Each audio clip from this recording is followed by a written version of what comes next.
कहते हैं प्रत्यक्ष को प्रमाण की आवश्यकता नहीं पड़ती है। प्रमाण उस चीज का दिया जाता है। आज का समय है बहुमत का, जिसको ज्यादा वोटें मिल जाए, कैसा भी व्यक्ति हो वो चुना जाता है। पिछले साल की गणना बता रही है कि 1 करोड़ से अधिक लोग मां वैष्णो के धाम में उनका दर्शन करने के लिए आए। आज जिसको 10-20 हजार वोटें मिल जाती हैं वो जीत जाता है। तो मेरी पराम्बा मां भगवती को तो कितनी वोटें मिली बोलो? 1 करोड़ किसी नेता को मिली आज तक? तो स्वीकार करना पड़ेगा या नहीं, मानना पड़ेगा या नहीं कि अगर संसार में कोई शक्ति है तो कौन है बोलो? यही शक्ति है जो पूरे विश्व के अंदर संचारित हो रही है।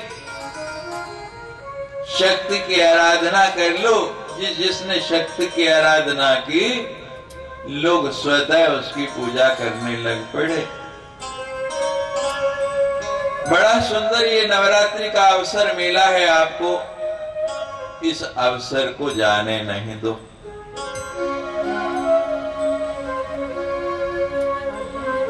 जो कार्य किसी भी तरह से पूर्ण नहीं हो सकता, वो शक्ति की आराधना से पूर्ण हो जाता है।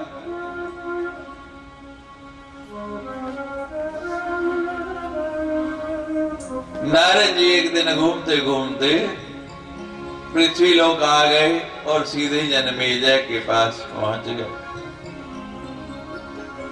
जनमेजय से जाके कहने लगे, जनमेजय तुम्हारे जैसे सक्षम और सुंदर पुत्र के होते हुए भी तुम्हारे पितर भटक रहे हैं और तुम उनकी मुक्ति का कोई प्रयास नहीं कर रहे हो, कोई कोशिश नहीं कर रहे हो। जनमेजय कहता है, नारद जी प्रातः प्रातः आज कहां से आ रहे हैं और कहीं सवेरे सवेरे थोड़ी सी भंग तो नहीं चढ़ा ली आपने? कहते नहीं, मैं भंग वंग नहीं पीता, इसका नशा नहीं करता, मुझे एक ही नशा है। कहते कौन सा? कहते मैं तो नारायण नारायण करता हूं, उसी का नशा मुझे, उसकी मस्ती ऐसी रहती है कि और कोई नशा करने की आवश्यकता नहीं पड़ती।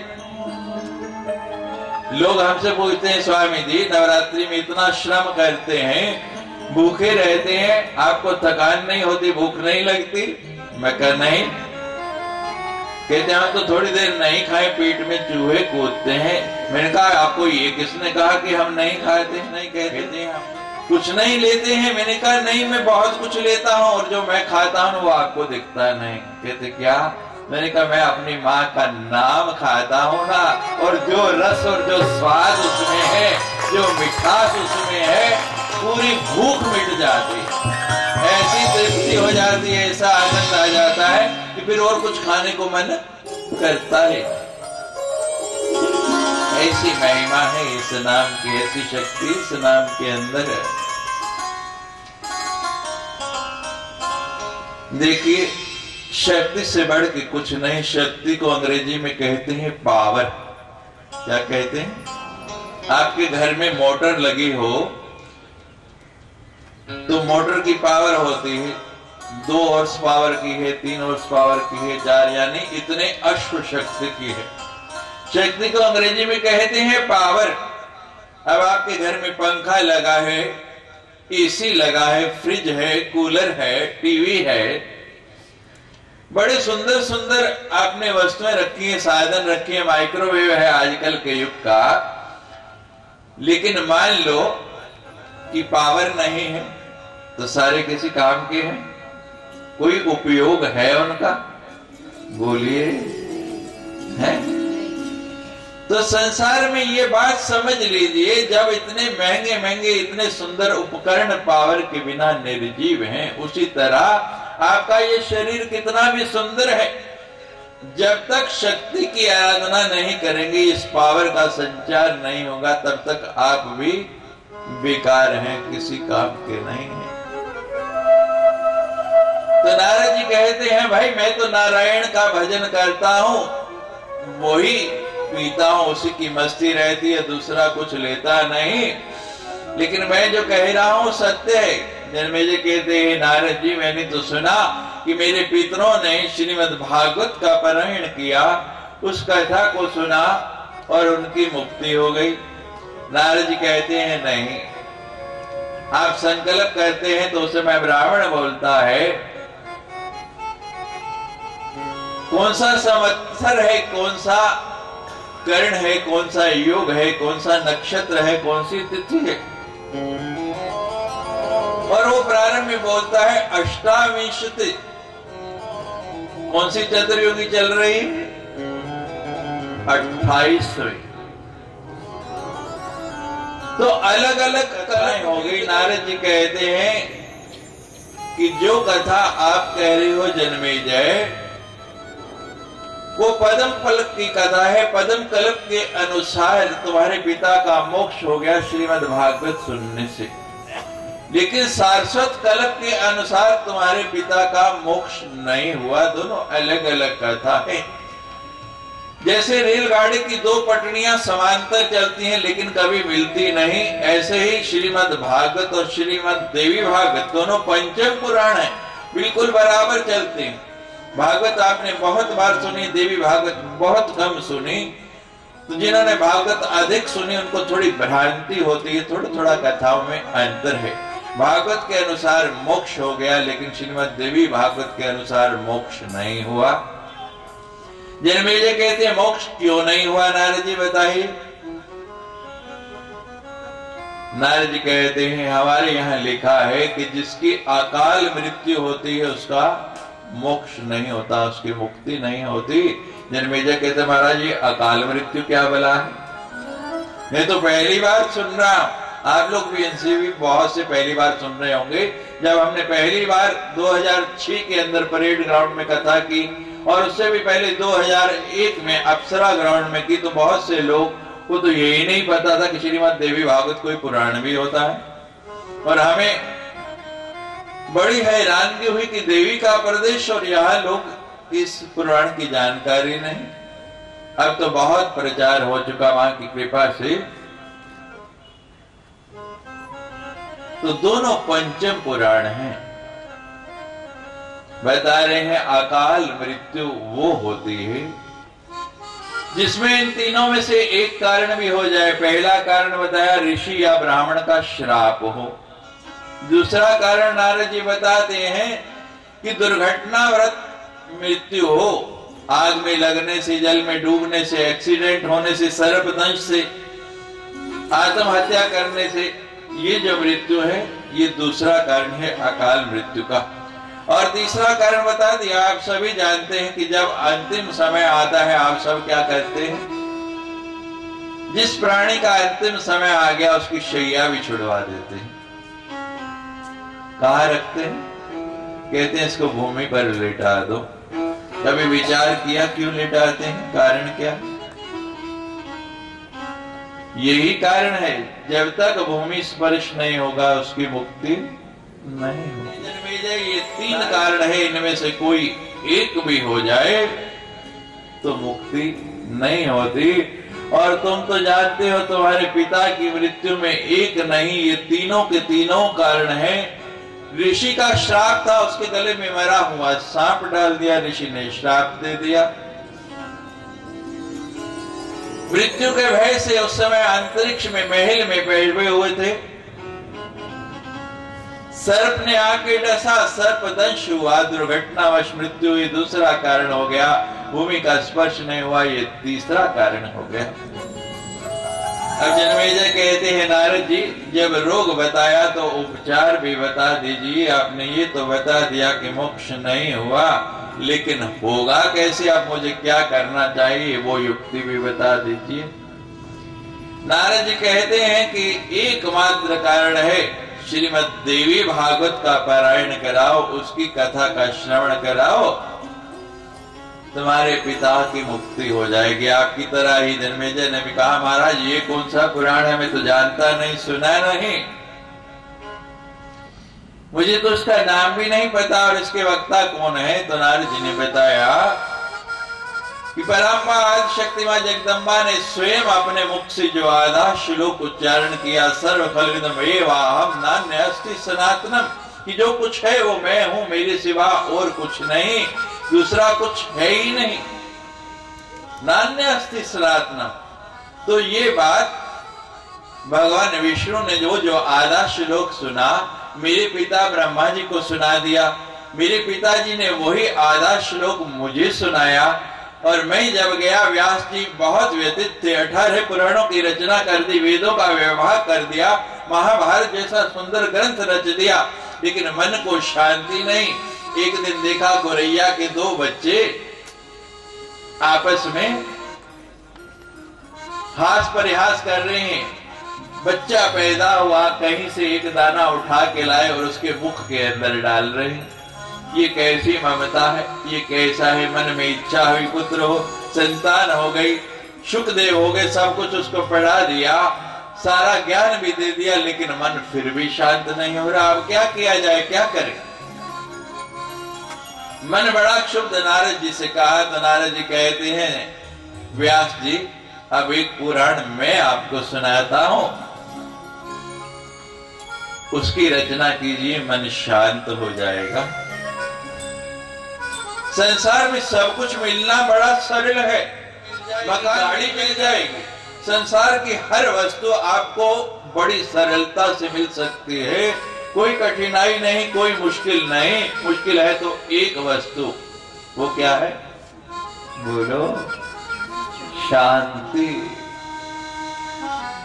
गोधन, गज धन, वाज धन, अनाज धन, राम रतन धन, खान, बहुत बहुत धन आए, लेकिन जब आयो संतोष धन, सब धन धूरी समा। शांति नहीं मिलती, सब कुछ मिल जाता है, कहते शांति मिलेगी। ये पुराण मैं आपको बताता हूं, इसको सुनो। और नारद जी ने यही आधा श्लोक सुना दिया व्यास जी को। व्यास जी कहते मैंने इतने बड़े बड़े पुराण रचे, 86,000 श्लोकों वाला स्कंद पुराण जो सबसे बड़ा है रच दिया, फिर भी शांति नहीं आई, और ये आधे श्लोक से कहते हाँ जरा रचना तो करो। और व्यास जी ने लिखना शुरू किया। जब लिखते लिखते उस आधे श्लोक का विस्तार करते हुए 12 स्कंद बन गए, 318 अध्याय बन गए और 18,000 श्लोक बन गए। उनकी रचना करके ये श्रीमद् देवी भागवत पुराण बना। और जब उस पुराण को लिखने के बाद आप कोई भी वस्तु बनाते हैं, कोई भी कृति बनाते हैं, किसी वस्तु की रचना करते हैं, तो क्या करते हैं? पहले आप उसको देखते हैं और वस्तु को जो छोड़ो, सिर स्नान करते हैं, नहाते हैं, उसके बाद सब कुछ कर लिया।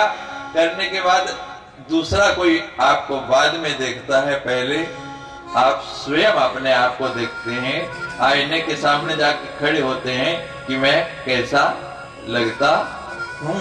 पहले अपना अवलोकन आप करते हैं।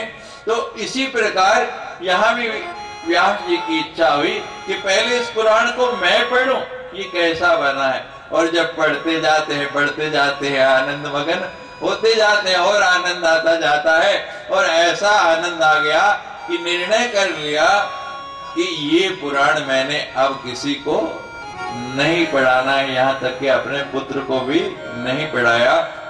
अभी मैं पिछले दिनों गुड़गांव गया, एक मूर्ति स्थापना के अवसर पर मुझे जाना पड़ा। देवी की विग्रह की वहां पर स्थापना थी और बड़े ही विद्वान आचार्य थे वहां पर। संस्कृत पढ़ने वाले विद्यार्थियों की जो परीक्षाएं होती हैं उनका पाठ्यक्रम सिलेबस यानी वही बनाते हैं। तो मेरे से कहने लगे स्वामी ग्रुप अगर आपके पास भेजूं श्रीमद् देवी भागवत पढ़ने के लिए तो कितने दिन में पढ़ जाएंगे, कितना समय लगेगा? मैंने कहा अभी तो आचार्य जी मैं ही पढ़ रहा हूं, जब मैं पढ़ लूंगा उसके बाद बता सकता हूं। तो ये व्यास जी का वो छिपा हुआ धन है। जन्मेजय ने जब ऐसा सुना तो कहने लगा, व्यास जी जब ये पुराण इतना महत्वपूर्ण है, इतना सुंदर है, और आप कह रहे हैं इसके सुनने से मेरे पितरों का मोक्ष हो जाएगा, तो मैं इसको जरूर सुनूंगा। आप मुझे बताइए क्या करना होगा? नारद जी कहते हैं, जन्मेजय कोई भी काम तब करना चाहिए जब उसके प्रति दृढ़ विश्वास हो जाए। जब तक विश्वास नहीं हो कोई भी काम नहीं करना चाहिए। पहले अपना विश्वास दृढ़ करो। कोई भी कथा आप सुनते हैं उसमें पहले उस कथा का महात्म सुना जाता है, उसके बाद जब श्रद्धा हो जाए फिर उस कथा को सुना जाता है। श्रीमद् भागवत की कथा का जो महात्म है वो पद्म पुराण के अंदर आया है और श्रीमद् देवी भागवत की कथा का महात्म स्कंद पुराण के अंदर आया है। तो स्कंद पुराण में बड़ा सुंदर महात्म आया है। नारद जी सुना रहे हैं जन्मेजय को 17 नाम के एक राजा थे, सूर्य की उपासना करते थे। हमारे 5 आदि देव हैं, गणपति, शक्ति, शिव, विष्णु और सूर्य। ये हमारे 5 आदि देव हैं। इनको पंचदेव उपासना कहा जाता है। जिसकी हम मुख्य रूप से करते हैं उसको बीच में ले आते हैं बाकी चारों दिशाओं। तो संसार का कोई भी प्राणी ऐसा नहीं जो इन 5 देवों की उपासना नहीं करता। और ये 5 ही हमारे 33 करोड़ देवी देवताओं के अंदर मुख्य देव हैं, जिनकी मूर्ति रूप में भी और लिंग रूप में भी पूजा होती है। आप मात्र शिवलिंग को जानते हैं कि भगवान शंकर जी की उपासना लिंग रूप में भी होती है और मूर्ति रूप में भी, लेकिन ये चारों के चारों देव हैं, इनकी उपासना भी लिंग रूप में भी होती है और मूर्ति रूप में भी। सबसे पहले आज पूजा में गणपति की जब आप पूजा करते हैं, ब्राह्मण क्या करता है, एक सुपारी लेता है, मोली बांधता है, वो लिंग बना के बीच में रख देता है। आप में से शायद ही कोई ऐसा होगा जिसने पूजा नहीं की हो, लेकिन ना तो पुजारी बताता है और ना हम जानना चाहते हैं। क्यों? कि समय नहीं है। फटाफट पूजा की तो पता कैसे लगेगा। तो ये गणपति जी का लिंग। अब भगवान विष्णु की पूजा शालिग्राम के रूप में, शालिग्राम उनका लिंग है, गंडकी नदी में नेपाल में पाए जाते हैं। तो शालिग्राम भगवान विष्णु का लिंग, उनकी भी लिंग रूप में पूजा होती है। जो यंत्र बनाया जाता है वो देवी का शक्ति का लिंग है, उनकी पूजा भी लिंग रूप में। और भगवान सूर्य का लिंग जो बिंब बनता है, परछाई बनती है, वो उनका लिंग है। ये 5 की लिंग रूप में भी पूजा होती है। बाकी हमारे जितने भी देवी देवता हैं उनके दर्शन के लिए आपको जाना पड़ता है, लेकिन एकमात्र हमारे देव सूर्य देव ऐसे हैं कि जिनके दर्शन के लिए हमें जाना नहीं पड़ता। प्रतिदिन सवेरे अपने आप आके आपको दर्शन देते हैं। क्या आज तक कभी लेट हुए? बोलो, कभी लेट हुए? और मांगते क्या है हमारे से? एक लोटा जल का।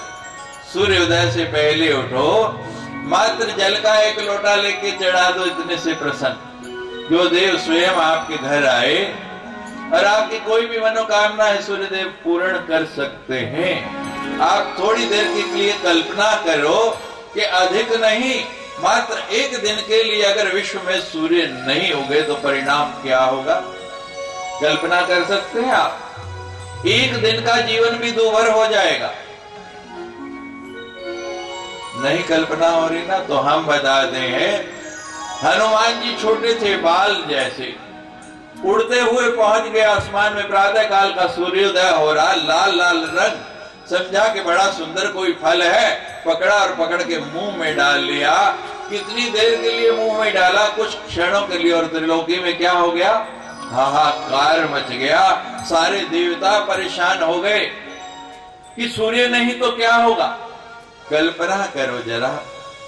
और हम उस देव की पूजा भी नहीं कर सकते। पूरे का पूरा संसार एक जगह खड़ा हो जाएगा जिस दिन सूर्य खड़ा हो जाए। मात्र एक अपवाद है, एक अवसर को छोड़ के, कि जब भगवान राम का जन्म हुआ उस समय सूर्य एक ही जगह 30 दिन खड़ा हो गया और कोई अंतर नहीं आया। वहां भी विचार आता है कि 30 दिन सूर्य एक दिन खुड़ा, मास दिवस भा, ये 1 महीने का दिन हो गया, लेकिन कोई अंतर नहीं आया। क्यों नहीं आया? भगवान राम का ही अवतार नहीं हुआ, शक्ति का भी अवतार हुआ। जानकी भी धरती से प्रकट को रोक लिया, वो विकृति नहीं आने दी, अपने प्रकाश से उतना ही समय के ऊपर ऐसा बंधन लगा दिया कि कोई उसको जान नहीं पाया। सारी गणना गलत हो जाएगी। तो सत्राजित उसी सूर्य की उपासना करते हैं। दो उपासक हुए सूर्य के, जो पुराणों में प्रसिद्ध है, एक कुंती और एक सत्राजित। कुंती ने सूर्य की आराधना की, सूर्यदेव प्रसन्न होकर आ गए, कहने लगे बोल कुंती क्या चाहिए? कहने लगे महाराज कुछ नहीं, मेरे पास तो मंत्र था ऋषि का दिया हुआ, मैंने जप किया। देवता कहते हमारा आना निरर्थक नहीं होता, आए हैं तो कुछ दे के जाएंगे। कर्ण जैसा पुत्र हुआ। कवच और कुंडल के साथ पैदा हुआ सूर्य का प्रताप। सत्राजित ने आराधना की, भगवान सूर्यदेव प्रसन्न हुए। सत्राजित को मणि दे दी, अपने समान प्रकाशवान, कहा कि सत्राजित ये मणि मेरी आपको दे रहा हूं, इसको रात्रि के अंधकार में भी रखोगे तो दिन जैसा प्रकाश हो जाएगा। और इस मणि में दूसरा गुण क्या है कि जितना इस मणि का वजन है उससे 8 गुना सोना आपको देगी। कितने गुना? 8 गुना। मान लो 1 तोले की मणि है तो कितना मिलेगा? रोज 8 तोले। क्या भाव है सोने का पता है? 30,000 रुपए तोला। 8 तोले रोज मिले तो कितने का हो गया? सबका मन कर रहा होगा ये मनी हमें मिल जाए। भाई वही तो देने के लिए आए हैं, आप लेने वाले बनो ना। माँ ने हमें भेजा ही इसीलिए, आप लेने वाले बनो। आखिरी दिन सबको देंगे, लेने वाले बनो।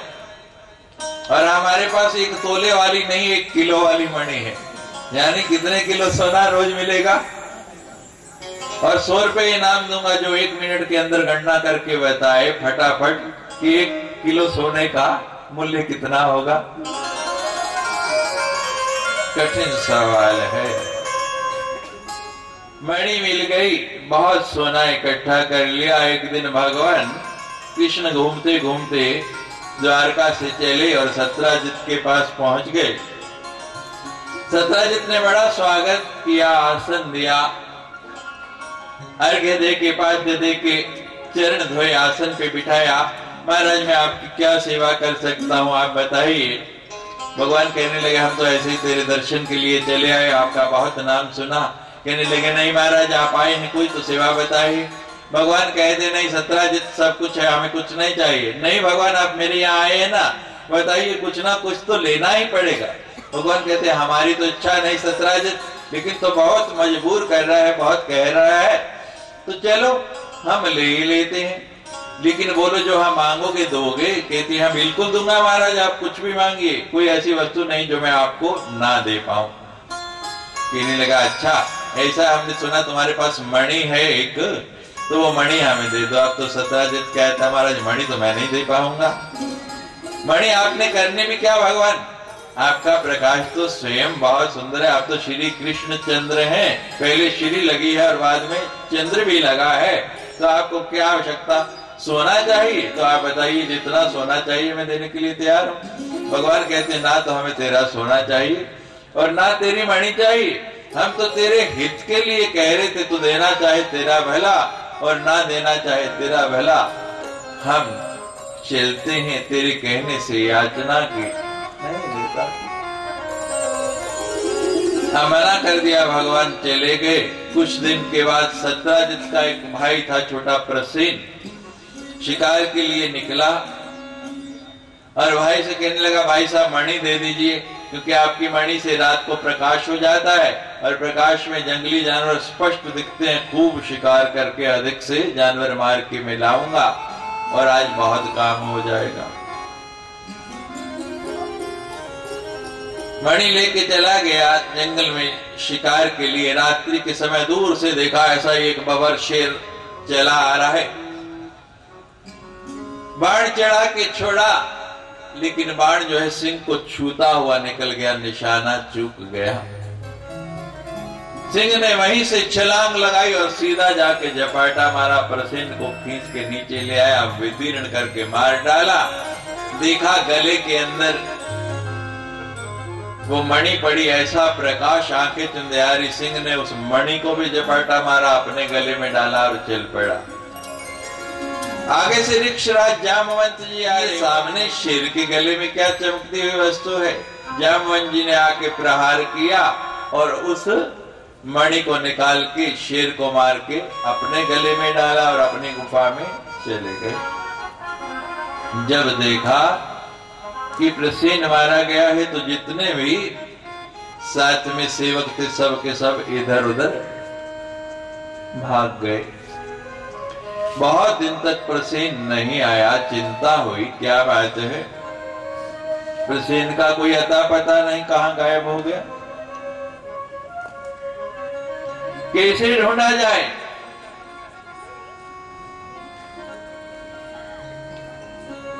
सेना को साथ लिया, उसी जंगल में पहुंच गया। वस्त्र देखे, हड्डियां देखी, समझ गए प्रसेन मारा गया। वापिस आ गई, शंका हो गई कि हो ना हो कृष्ण ने ही मेरे भाई को मारा है। विकृत विचार मन के अंदर बड़ी जल्दी आता है, सुकृत विचार बड़ी कठिनाई से आता है। अच्छा विचार बहुत मुश्किल से आपके मन में आएगा, लेकिन बुरा विचार बहुत जल्दी आता है। अब जम्मू में मैं अक्सर देखता हूं कई मंजिले मकान है और पानी की बड़ी समस्या है। सवेरे सवेरे कुछ देर के लिए पानी आता है और पानी का जो प्रेशर है, प्रवाह है, वो इतना तेज नहीं। टैंकी बनी है ऊपर, चौथी मंजिल में के पहुंच पाए। फिर हम क्या करते हैं, उस पानी को उस मंजिल में टैंकी पे पहुंचाने के लिए क्या करते हैं, मोटर लगाते हैं, पंप लगाते हैं ना। यानी जब आपको विचार को ऊपर की ओर ले जाना है तो पंप लगाना पड़ता है, मोटर लगानी पड़ती है।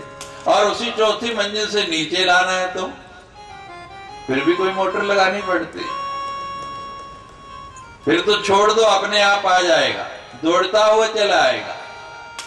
तो यही समझ लीजिए कि जब आपको विचार ऊंचा ले जाना है उस समय कोई ना कोई सहायक चाहिए, मोटर चाहिए, शक्ति चाहिए, ऊर्जा चाहिए जो उसको ऊपर ले जाए। जब नीचे लाना है तब कोई मुश्किल नहीं, कोई कठिनाई नहीं। सुमति आनी बड़ी कठिन है और कुमति आनी बड़ी सरल है। सुंदरकांड में बड़ा सुंदर आया है, जहां सुमति तहां संपत्ति नाना, जहां कुमति तहां विपत्ति। श्री राम जय राम, जय जय राम, श्री राम जय राम, जय जय राम। जहां सुमति तहां संपत्ति नाना, जहां कुमति तहां विपत्ति निदाना। श्री राम जय राम, जय जय राम, श्री राम जय राम, जय जय राम। सुमति कुमति सब की उर रे, नाथ पुराण निगम अस गए। श्री राम जय राम, जय जय राम, श्री राम जय राम, जय जय राम। श्री राम जय राम, जय जय राम, श्री राम जय राम, जय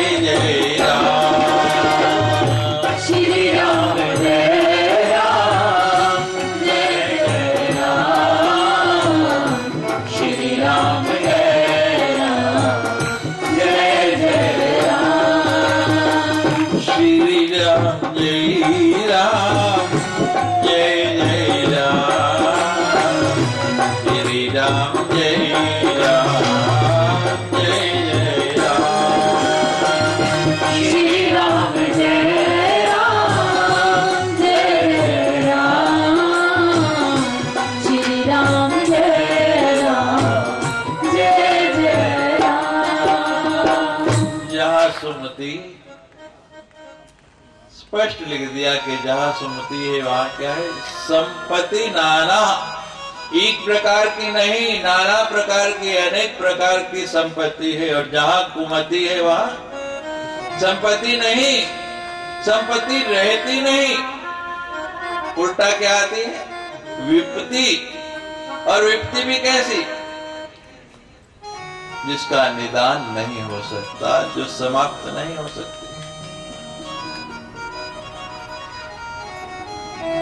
सुमति और कुमति दोनों सबके हृदय में रहती हैं। अब ये आपके ऊपर है, संसार में जहां फूल है वहां कांटे भी हैं, और जितने सुंदर फूल हैं उतने ज्यादा कांटे हैं। लेकिन ये बताओ, बड़ा सुंदर फूल खिला है गुलाब का, लेकिन टहनी कांटों से भरी पड़ी है। कभी आपने कांटा तोड़ना चाहा या फूल ही तोड़ना चाहा? कभी उस कांटे ने भी आपको आकर्षित किया, आपकी इच्छा हुई कि ये कांटा भी मैं ले लूं? कांटे भी बड़े सुंदर होते हैं अगर आप ध्यान से देखें, लेकिन क्या कभी मन किया कि मैं कांटा तोड़ लूं? नहीं तोड़ते, फूल को ही तोड़ना चाहते हैं। तो इसी तरह आपके इस अंतर के उपवन में जो गुलाब का पौधा है, उस पे सुमति रूपी फूल भी खिले हैं और कुमति रूपी कांटे भी लगे हैं। अब ये मर्जी आपकी है कि आप फूल तोड़ना चाहते हैं। और देखो, जब फूल तोड़ते हैं आपके हाथ में है, आपको भी आनंद दे रहा है कि नहीं? और जो दूसरा देख रहा है उसको भी आनंद दे रहा है। वो भी कहता है कि कितना सुंदर गुलाब का फूल है इसके हाथ में। और विपरीत में आ जाओ, अगर आपके हाथ में कांटा है, आपको भी चुभ रहा है, लहूलुहान कर रहा है, और दूसरा उसकी तरफ जरा करो तो वो भी डरता है, वो भी कहता है नहीं भाई। और क्या होता है, प्रयास करता है। फूल है तो आपके नजदीक आना चाहता है, और कांटा है तो आपसे दूर जाना चाहता है कि कहीं ये कांटा मुझे भी चुभ ना जाए, मुझे भी चुभो ना दे। तो क्या रखना चाहिए, फूल या बोलो कांटे? सुमति कुमति सबके और नहीं, दोनों वस्तुएं हैं। लेना क्या है, ये निर्णय आपके ऊपर है। कुमति आ गई, ये नहीं आया कि भगवान तो मेरे पास आए थे और भगवान ने कहा था कि तुम्हारा हित नहीं होगा, तुम्हारे लिए अभी अनिष्टकारी होने वाली है, इसलिए मुझे दे दो। अगर मैं दे देता तो भाई बच जाता। विचार तो ये आना चाहिए था, लेकिन विचार क्या आया कि हो ना हो मेरी मणि किसने चुराई? क्योंकि पानी किधर आता है, नीचे की ओर। ये विचार आना सरल है, हर व्यक्ति की बुद्धि में ये विचार आना बड़ा आसान है। अब बात धीरे धीरे वहां से निकलते हुए कहां पहुंच गई, द्वारका। करने करने जपेन जना, संसार में कहते हैं प्रकाश की गति बहुत तेज है, आवाज की गति बहुत तेज है, गति वाले वायुयान बने हैं। लेकिन मैं कहता हूं अफवाह से बढ़ के किसी भी वस्तु की गति तेज नहीं। जितनी तेज ये चलती है उतनी तेज संसार की कोई वस्तु नहीं चलती। और मजा तब आता है, आनंद तब आता है जब जो व्यक्ति बात कहता है तो मेरे सामने हुई, मैंने कानों से सुना, मैंने आंखों से देखा, चाहे वहां रहा ही ना।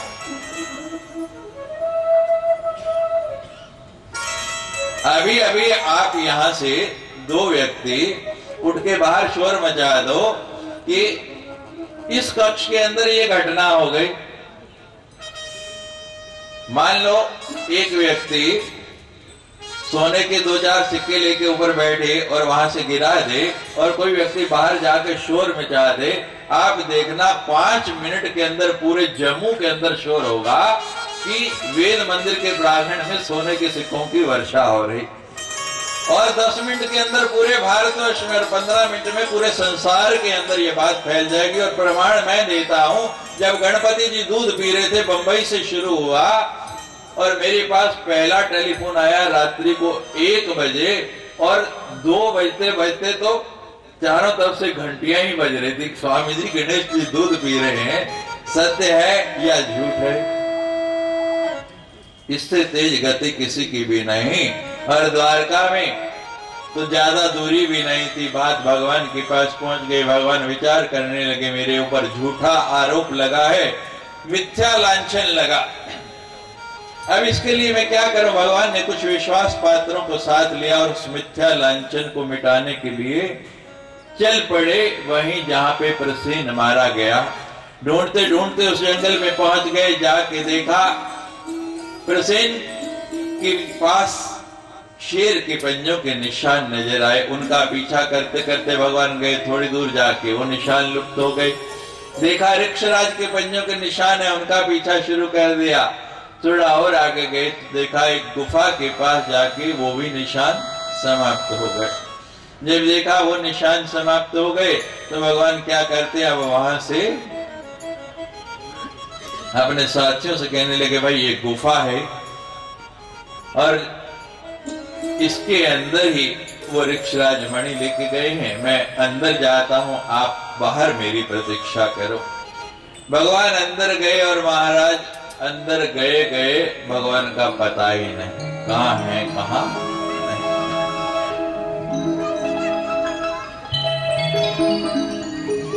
27 दिन गुजर गए। 27वें दिन बाहर एक रुधिर की रेखा आई। जब भगवान के साथी थे उन्होंने समझा भगवान गए श्री धाम, वो भी वहां से भाग गए। और उधर द्वारका में वसुदेव जी बड़े चिंतित, बड़े घबराए हुए। नारद जी आगे वीणा बजाते हुए, क्या बात है वसुदेव जी, मुंह क्यों लटकाया हुआ है, क्या हुआ? कहने लगे, नारद जी बड़ी विपदा आई है, आप तो जानते हैं बचपन से लेके मेरी लाला पर क्या क्या विपत्तियां आई। 7 बालक मारे गए, 8वां बचा। कभी अगासुर, कभी बकासुर, कभी पूतना, कभी कालिया, क्या क्या मुसीबतें नहीं झेली। अब आगे द्वारका में कुछ दिन आनंद से रहने लगे थे, लेकिन नारद जी आज 18 दिन हो गए, लाला का कुछ पता नहीं, कहां गायब हो गया, कहां चला गया, कोई जानकारी नहीं। अच्छा वसुदेव जी ऐसा है, तो वसुदेव जी एक काम करो ना, लाला कहां है पता लग जाएगा, आपका खोया पुत्र मिल जाएगा। बड़ा सरल साधन है, बताओ जल्दी से। कहते हैं वसुदेव जी अम्बा यज्ञ करो, याद करो कि जब 7 बालक नहीं बच रहे थे, 8वां कैसे बचा? मैं आया था और मैंने कहा अम्बा यज्ञ करो, तुम्हारा 8वां बालक बच जाएगा। और तुमने उस समय जेल में रहते हुए अपने गुरु से यज्ञ कराया और तुम्हारा 8वां बालक बच गया, आज तो स्वतंत्र हो। वसुदेव जी जैसे नींद से जागे, सब कुछ याद आ गया। इसी तरह ब्राह्मणों का वर्ण कर लिया, सुंदर यज्ञशाला बनाई गई, वेदियां बनाई गई, विधिवत वहां पर यज्ञ प्रारंभ हो गया। इसी तरह सुंदर कक्ष बना के आसन बना दिया गया, बड़ी सुंदर आसन बना के उसके ऊपर श्रीमद् देवी भागवत की पुस्तक विराजमान करके कथा प्रारंभ हो गई। एक एक करके 9 दिन गुजरे, बड़ी सुंदर कथा हो रही, बड़ा आनंद लिया जा रहा।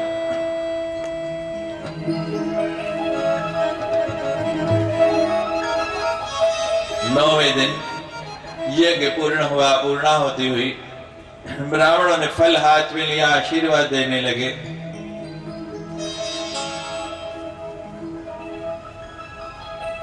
उधर 27 दिन लड़ते लड़ते गुजर गए। जामवंत सोचने लगे कि मेरे सामने कोई 27 घंटे भी लड़ नहीं सकता, ये 27 दिन हो गए लड़ते हुए और मैं पराजित नहीं। का इतना आशीर्वाद है मेरे ऊपर, ये कौन हो सकता है। अभी अभी प्रातः काल जब हम इस कक्ष में आए, अभी तैयारी चल रही थी, तो हमारे पुरुषोत्तम जी, सचमुच ही नाम नहीं काम से भी पुरुषोत्तम है, बहुत कर्मठ, फौज में भी कर्मठ रहे और यहां भी। वो बता रहे थे कि हमारे यहाँ फौज में विश्राम नाम की कोई वस्तु नहीं होती। हमने कहा आप हनुमान जी की संतति हैं, जितने भी फौज वाले हैं, क्योंकि हनुमान जी ने भी कहा है राम काज कीन्हे बिना मोहि कहाँ विश्राम। तो जामवंत जी की बात सुना रहे थे कि इतना बड़ा सेतु बना दिया, तो उसी राम का स्मरण किया, जब अपने इष्ट का स्मरण किया कि भगवान इतना ताकतवर कौन आ गया, तो भगवान ने प्रेरणा दी कि जामवंत लड़ता ही रहेगा, जरा मुंह तो उठा के देख के किससे लड़ रहा है। और जब ध्यान दिया तो कृष्ण की जगह साक्षात भगवान राम ही नजर आ रहे। जब ऐसा दिखा, ऐसा दिखाई दिया, तो एकदम महाराज चरणों में गिर गए। इतना अपराध, आंखों से अश्रु बहने लगे, गंगा जमुना बह लगी। मैं अपने इष्ट को पहचान नहीं पाया, इतना युद्ध। और वो जामवंत की गुफा और कोई नहीं, आपके यहाँ जिसको आप पीरखो के नाम से जानते हैं, वही गुफा, उसी के अंदर लड़ाई हुई। कहते अब इसका पश्चाताप कैसे हो, उसका क्या प्रतिकार करूं। और कुछ सूझा नहीं। पास में अपनी कन्या खड़ी थी जामवंती, बड़ी सुंदर, उसी का हाथ पकड़ा और भगवान के हाथ में पकड़ा के कहने लगे भगवान हो सके तो मुझे क्षमा कर देना। तो भगवान ने जामवंती को साथ लिया, दहेज में वही मणि दे दी और मणि लेके भगवान वहां से सीधे चले सत्राजित के पास। कहने लगे तुमने मेरे ऊपर मिथ्या आरोप लगाया, झूठा आरोप लगाया, मैं तो तुम्हारे भले के लिए तुम्हारे पास आया कि ये मणि तुम्हारे हित की नहीं, तुमने नहीं दी, अहित हो गया, लेकिन ये मणि पकड़ो। अब तो सत्राजित देखी, बड़ा अपमान हुआ, मैंने झूठा दोष लगाया भगवान के ऊपर, भगवान को भी गलत कहा, जगह जगह उनकी अभ्यर्थना की। मेरी इस पाप का प्रायश्चित कैसे हो। तो उसने भी अपनी लड़की सत्यभामा को बुलाया और कहा भगवान और तो मैं कुछ दे नहीं सकता, मणि तो आप मुझे दे रहे हैं, लेकिन मेरी ये कन्या है, अगर आप इसको स्वीकार करके मेरे अपराध क्षमा कर दें तो बड़ी कृपा। कहा ठीक है सत्राजित जी, ये कृपा तो मैं कर ही देता हूँ, लेकिन जो कृपा आपने मेरे पे की वो दोबारा और किसी पे नहीं करना। नहीं तो अब भगवान ने एक को इधर लटकाया, एक को इधर लटकाया और दोनों को साथ लेके मटकते मटकते चल पड़े। एक तरफ सत्यभामा, एक तरफ जामवंती अपने द्वारका की ओर। और वहां ब्राह्मण लोग आशीर्वाद दे रहे हैं, फल हाथ में लिया, मंत्रस्ता सफला संतु पूर्णा संतु मनोरथा। और जैसे फल झोली में डाला तो क्या देखा कि सामने से भगवान एक नहीं दो दो पत्नियां साथ लेके चले आ रहे हैं। देवताओं ने कुछ बताए, जय जयकार किया, बोलो सच्चे दरबार की जय। जय जय श्री राम, जय श्री राम। जन्मेजय कहता है महाराज मैं कृत्य हो गया, आपने तो बड़ा सुंदर प्रसंग सुनाया। इतनी महिमा है वहां की कि उनका यज्ञ करने से पुत्र भी मिला, और खाली पुत्र नहीं मिला, साथ में दो दो पत्नियां भी मिली। तो मैं इस यज्ञ को जरूर कराऊंगा। जन्मेजय कहने लगे नारद जी मुझे विधि बताइए कैसे ये यज्ञ होगा। नारद जी कहते हैं जन्मेजय विधि नहीं, जब तक विश्वास दृढ़ नहीं हो जाए तब तक कोई काम करना नहीं चाहिए। वानर और लंगूर की प्रकृति में बड़ा अंतर है, देखने में दोनों एक से लगते हैं, थोड़ा सा रंग का फर्क है। दोनों के मुंह भी एक जैसे दिखते हैं, पूंछ भी एक जैसी है, शरीर भी एक जैसा है। उसका मुंह लाल होता है और उसका मुंह कैसा होता है, काला। लेकिन काम में दोनों के बड़ा अंतर है, बड़ा भेद है।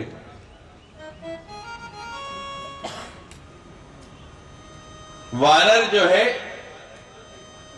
जब छलांग लगाता है तो अगर वो लक्ष्य तक नहीं पहुंच पाता तो नीचे गिर जाता है, लेकिन लंगूर के अंदर ऐसी शक्ति है कि वो नीचे नहीं गिरता। अगर वो लक्ष्य तक नहीं पहुंचता तो वापस वहीं से हवा से ही अपने आप को वापस कर लेता है। ये विज्ञान के नियम को नकारने वाली बात है, लेकिन लंगूर के अंदर ऐसी शक्ति है।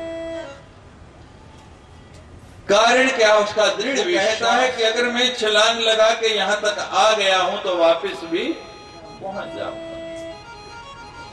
तो कोई भी कार्य है, जब हमारा विश्वास दृढ़ हो जाएगा तो हम विचलित नहीं होंगे। क्योंकि जब हम कोई काम करने लगते हैं, और विशेष तौर से धार्मिक आयोजन, यहां लिखा है श्रेयांसी बहु विघ्नानि, अच्छे कार्यों में विघ्न बहुत आते हैं, रुकावटें बहुत आती हैं। उन रुकावटों में क्या होता है? मारणम मोहनम वश्यम स्तंभन च उच्चाटनादिकम। मारण, मोहन, स्तंभन, वशीकरण, उच्चाटन। कई बार आपको होता है कि गुरुजी ने कहा नवरात्रि है, आज कथा में सुन के आए हैं नवरात्रि है कि ये करना चाहिए, घर जाके इच्छा हो जाती करने लगते हैं, लेकिन क्या होता है कि अभी करने बैठे नहीं, मन उच्चाट होने लगता है, दिल लगता नहीं उसमें, नहीं छोड़ो करे। इसको कहते हैं उच्चाटन। तो ये शत्रु आपके रहते हैं, लेकिन ये कब तक रहते हैं? जब तक आप भीतर से कमजोर हैं, आपका विश्वास दृढ़ नहीं। जैसे ही आपका विश्वास दृढ़ हुआ, फिर ये सारे के सारे अपने आप भाग जाते हैं। कैसे? जैसे उजाला हुआ और उल्लू चमगादड़ दिन में नजर आते हैं कि भाग जाते हैं। जब अंधेरा हो तभी आते हैं, जहां प्रकाश आया। ऐसे ही जब आपका विश्वास दृढ़ होगा, ये दूर हो जाएंगे, भाग जाएंगे। तो नारद जी कहते हैं जन्मेजय, पहले तुम्हारा विश्वास दृढ़ करेंगे, उसके बाद इस कथा को सुनाएंगे। तो नारद जी सुना रहे, शाहदेव के ब्राह्मण थे, उनकी पत्नी का नाम था श्रद्धा। शाहदेव ने यज्ञ किया, पुत्रेष्टि यज्ञ, संतान चाहिए लड़का, लेकिन पत्नी चाहती है लड़की। माँ की भगत थी, बाप कहता है बेटा होगा मेरे काम में हाथ बिठाएगा, और माँ कहती है लड़की होगी तो मुझे सुविधा रहेगी। तो शाहदेव की पत्नी ब्राह्मणों से कहने लगी कि पुत्रेष्टि यज्ञ नहीं करना, मुझे तो लड़की चाहिए, पुत्री के लिए यज्ञ करो। कहते महाराज शाहदेव ने पुत्र के लिए बुलाया है, कहते हैं कि जितनी दक्षिणा शाहदेव देगा ना, उससे दुगनी मैं दूंगी साथ। और ब्राह्मण तो स्वभाव से ही लालची, क्षमा करना भाई।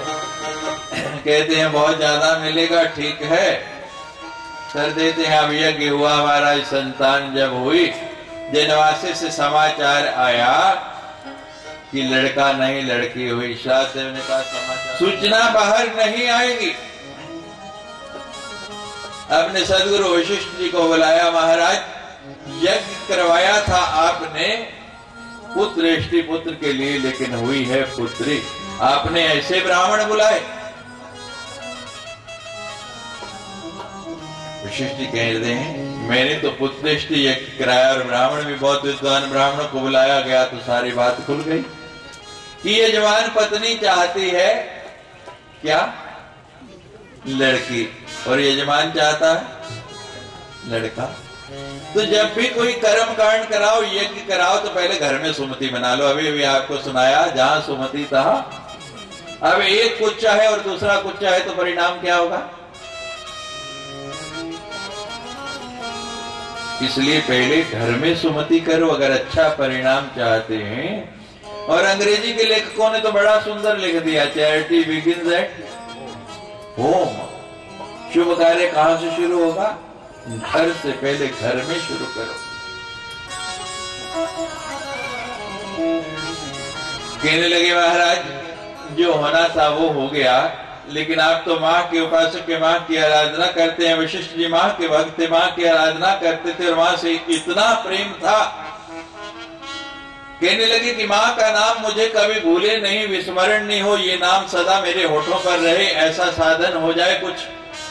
तो जब संतान हुई, अपने पुत्र का नाम ही रख दिया माँ के नाम पर, शक्ति। वशिष्ठ जी के पुत्र का नाम है शक्ति, कि जब जब बेटी को पुकारूंगा, जैसे नारद ने अजामिल को कहा उसका उद्धार करने के लिए कि अपने बेटे का नाम रख दो नारायण, ऐसे तो तुम्हारे पास समय नहीं, नाम नहीं लोगे, लेकिन जब जब पुत्र को पुकारोगे तब तक तो भगवान का नाम उच्चारण हो जाएगा ना। तो वशिष्ठ जी ने भी अपने पुत्र का नाम रख दिया शक्ति। कहने लगे इतनी माँ पे श्रद्धा है, इतना विश्वास है, तो अपनी उस माँ से कहो कि मेरी इस लड़की को लड़का बना दे, मुझे लड़की नहीं लड़का चाहिए। वशिष्ठ जी ने बड़ा समझाया, लेकिन शाहदेव मानता नहीं।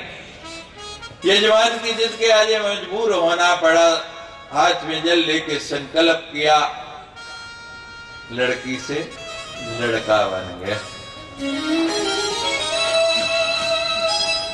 नाम रखा गया सुद्युम्न। धीरे धीरे जवान हो गया, शिक्षा दीक्षा हुई, और जैसे राजाओं के पुत्र जाते हैं, एक दिन शिकार के लिए निकला और शिकार करते करते बहुत दूर एक ऐसे क्षेत्र में पहुंच गया जहां जाते वो परिवर्तित हो गया। उसका घोड़ा जो था घोड़ी बन गया, जो साथ में सेवक थे वो सारे सेविकाएं बन गए। माँ जो चाहे कर सकती है, उसके लिए कुछ भी मुश्किल नहीं। जब लड़की बन गया तो बड़ी दुविधा, अब घर कैसे जाऊं। मान लो कथा सुनते सुनते ऐसा हो जाए कि इधर जितनी स्त्रियां बैठी हैं वो पुरुष हो जाएं और जो पुरुष हैं वो स्त्रियां हो जाएं, तो घर जाने को मन करेगा? बोलो, है? कहोगे नहीं कथा ही चलन दो, घर नहीं जाना है। घर वाले को या घर वाले को क्या बताएंगे जाके? बहुत पहले जब हम ये कथा सुनाते थे, नए सुनने वालों को बता रहा हूं, पुराने तो जानते हैं, लोग विश्वास नहीं करते थे। यहाँ लिखा है श्रद्धावान लभते ज्ञानम, पुराण से वही ज्ञान पा पाएगा जिसकी श्रद्धा होगी। जब तक श्रद्धा नहीं, और इसीलिए नारद जी श्रद्धा दृढ़ कर रहे हैं। और शाहदेव की पत्नी का नाम भी श्रद्धा। दृढ़ता आनी चाहिए। लोग कहते थे ये हो नहीं सकता, पहले इस कथा को सुनते लोग हंसते थे। आज बड़ा सरल ऑपरेशन हो गया, रोज देखें कितने लोग, और विदेश में तो प्रचलन हो गया, अब तो भारत में भी बहुत ज्यादा हो गया है। हर महीने 10-20 ऑपरेशन होते हैं भारत में भी, स्त्री से पुरुष और पुरुष से स्त्री। और हार्ट का ऑपरेशन कराओ या आंख का कराओ तो ज्यादा दिन हॉस्पिटल रहना पड़ता है, इसमें कम रहना पड़ता है। किसी की इच्छा हो तो आ जाना बाद में, मैंने डॉक्टरों के पते नोट किए, मैं बता दूंगा कहाँ होते हैं, और फीस भी बता दूं। तो महाराज बड़ी लज्जा, घर कैसे जाए। जब पुत्र नहीं लौटा तो बड़ी चिंता हुई। गुरुदेव के पास गए, वशिष्ठ जी ध्यान लगा के देखिए क्या हुआ, मेरे पुत्र को कहां चला गया। वशिष्ठ जी ने ध्यान लगाया, कहते हैं श्रादेव मैंने पहले कहा था विधि के विधान को मत बदलो। विधि का विधान अटल है रे भैया, जो भगवान ने कर दिया दोबारा फिर यज्ञ करते फिर पुत्र हो जाता, तुमने नहीं माना और तुम्हारा पुत्र शिकार खेलते खेलते शंकर जी के कीलित क्षेत्र में चला गया और स्त्री बनना पड़ा। कहते महाराज ये शंकर जी का भी कीलित क्षेत्र है? कहते हाँ। ये कैसे हो गया? बताया कि एक बार भगवान शंकर विहार कर रहे, गोदी में पार्वती लेटी और ऊपर से संत आ गए अलख निरंजन करते हुए। पार्वती को बड़ी लज्जा है, कहने लगी महाराज हम आपके साथ नहीं रहेंगे, आपके ये महात्मा को कोई शिष्टाचार नहीं, किसी के घर जाओ, दरवाजा खटखटाते हैं, घंटी बजाते हैं, तब अंदर जाते हैं, ये लोग सीधे ही चले आए।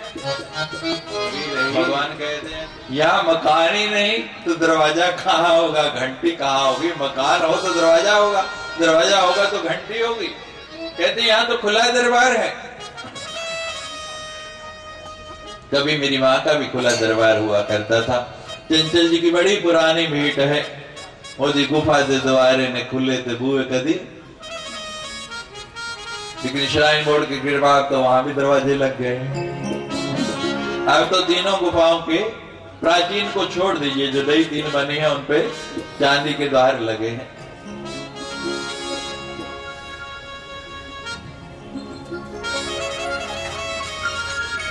भगवान शंकर कहने लगे, भाई हम तो रमता राम है, ऐसे ही रहेंगे। कहते महाराज पहले आप अकेले से चल जाता, अब तो नहीं हो सकता, अब हम आपके साथ है, मकान की व्यवस्था करनी पड़ेगी। कहने लगे एक बार तेरे कहने में आके बना लिया, वो रावण ले गया, दोबारा बनाएंगे नहीं, क्योंकि बिना हम आपके साथ नहीं रहेंगे। पार्वती जी उस कोने में चली गई, शंकर जी उस कोने में चले गए। शाम को रोटी का टाइम हुआ, दोनों को भूख लगी, अब क्या करें, वो उधर देख के धीरे धीरे पास आने लगे। होता है आपके घर में भी झगड़ा कभी कभी, बोलो होता नहीं है? फिर शाम होते होते यूं देखते हैं कौन सुलह करे, फिर धीरे धीरे पास आना शुरू होते हैं और बाद में हो ही जाती है। तो उनका भी ये हुआ, कहने लगे कोई लड़ते ही रहना, चलो सुलह करते हैं। पार्वती कहती फिर मकान बना दो, कहते नहीं मकान नहीं बनाऊंगा, और व्यवस्था कर देते हैं। भगवान शंकर ने अपना त्रिशूल लिया और एक रेखा खींच दी, जैसे लक्ष्मण जी ने रेखा खींची थी। कहने लगे कि इस रेखा के अंदर जो आएगा वो स्त्री बन जाएगा। स्त्री को पुरुष से लज्जा होती है, स्त्री को स्त्री से लज्जा नहीं होती। और वशिष्ठ जी बता रहे, शाहदेव तुम्हारा बेटा जो है ना, शंकर जी के उस किलित क्षेत्र में चला गया, इसलिए स्त्री बनना पड़ा। कहते महाराज अब कैसे पुरुष बनेगा? कहने लगे भगवान शंकर चाहे तभी बना सकते हैं, उनका अपराध किया है, उन्हीं के पास चलते हैं, उनकी आराधना करते हैं। वशिष्ठ जी ने श्राद्ध देव को लिया साथ और चल पड़े कैलाश की ओर, भगवान शंकर की आराधना करते हुए, भगवान शंकर को मनाते हुए। आओ हम भी भगवान शंकर को मना लें।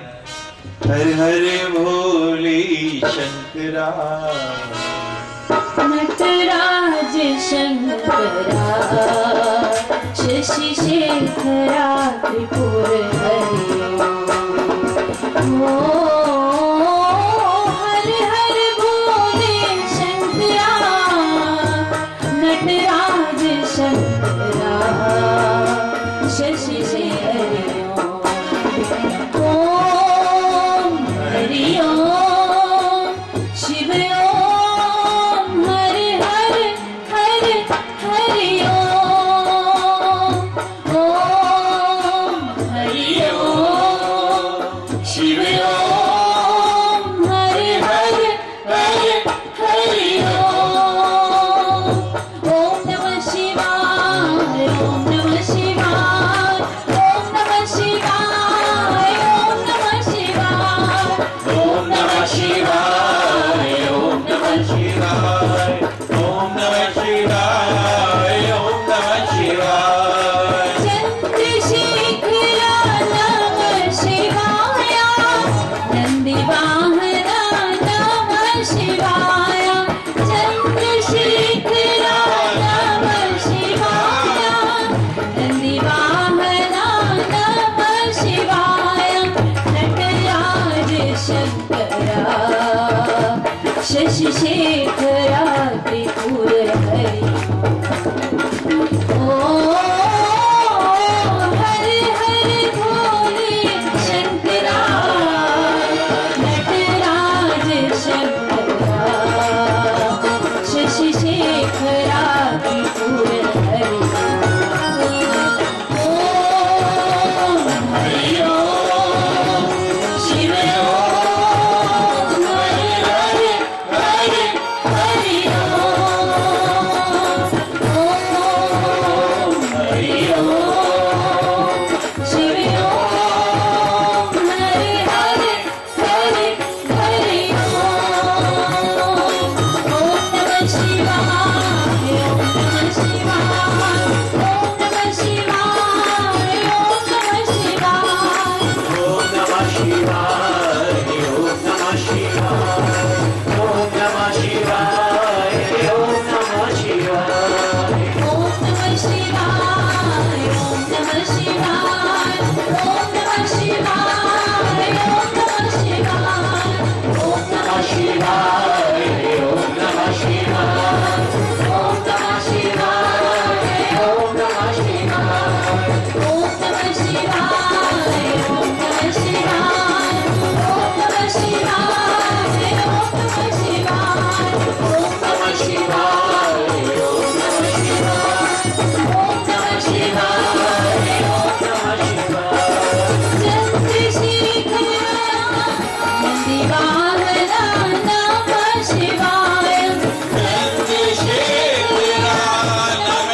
भगवान शंकर समाधि से उठे। क्या बात है? वशिष्ठ जी ने बताया, महाराज ये मेरे यजमान हैं, इनके बालक से आपका अपराध हो गया, आपके किले क्षेत्र में आ गए, क्या चाहते हो? भगवान कृपा कर दीजिए, इनका बालक स्त्री बन गया। भगवान शंकर कहते रहेगा 1 साल पुरुष रहेगा और पुनः समाधि में चलेगा। अब तो पहले से भी ज्यादा मुश्किल हो गए, पहले स्त्री, अब 1 साल। जब पुरुष रहे तो राजकाज करें और जब स्त्री रहे तो छिपा दें। क्या किया जाए? बड़ा दुखी श्राद्ध देव। फिर अरुणा विनय करने लगे, वशिष्ठ जी कृपा कीजिए ना, सदा के लिए पुरुष बन जाए। आप तो माँ के आराधक हैं, माँ से कहिए इसे सदा के लिए पुरुष बना दे। वशिष्ठ जी कहते हैं ठीक है यजमान, ये कथा हमारे लिए नहीं, किसी के लिए नहीं, उन सब के लिए है जो अपना मां से हित साधन चाहते हैं। बड़ी पावन नवरात्रि की वेला है, जैसे अपने यजमान के हित के लिए वशिष्ठ जी जा रहे हैं, ऐसे ही इस कथा का आयोजन हमने भी किया है कि जितने हमारे भक्त हैं, जितने मां के भक्त हैं, सबके सब इसका लाभ उठा पाए, सबके सब इसको सुन पाए। आओ वशिष्ठ जी के साथ हम भी चलें, मां को मनाएं कि उसका पुत्र सदा के लिए पुरुष बन जाए, पुनः उसे स्त्री रूप में ना जाना पड़े। नवरात्रि की वेला हो, बंगाल में जाएं तो जगह जगह बड़े बड़े पंडाल बने हैं, वहां की भव्य मूर्तियां पंडालों में सजाई जाती हैं, रात्रि भर उनकी आराधना चलती है। गुजरात में जाएं तो जगह जगह गरबा डांडिया की धूम है, पूरी पूरी रात लोग नृत्य करते हैं। अभी हम आ रहे थे कथा पे तो एशिया के बाहर बोर्ड लगा देखा हमने कि 20 और 21 तारीख को वहां पर भी डांडिया होगा।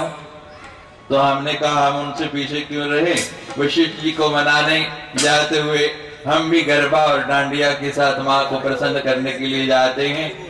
लेकिन उससे पहले एक जोरदार माँ का जय घोष, जय जय